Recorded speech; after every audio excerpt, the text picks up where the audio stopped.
এবং সবচেয়ে ভয়ঙ্কর ব্যাপার হচ্ছে আপনি যখন কারোর উপর জুলুম করেন, ওই মাজলুম আর আল্লাহর মাঝখানে কোনো ফারাক থাকে না। আল্লাহ ওই ফারাকের পর্দা উঠায় নেয়, দোয়া করলেই ওটা আরশে যেয়ে কবুল হয়ে যায়।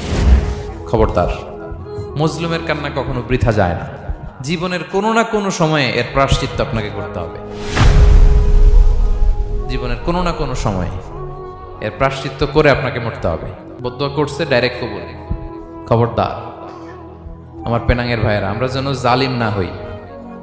In it's any form, operation in it's any form, যেই কোনো ভাবে, যেই কোনো ক্ষেত্রে, যেই কোনো ধরনের হইতে পারে জুলুম। কাউকে আপনি ছোট্ট কোনো কাজে ঠকালেন, বন্টন নীতিতে ঠকালেন, হ্যাঁ, জমি মেরে দিয়ে ঠকালেন, আমানত মেরে দিয়ে ঠকালেন, ইন ইটস এনি ফর্ম যদি জুলুম করে থাকেন, খবরদার, মজলুমের কান্না কখনো বৃথা যায় না।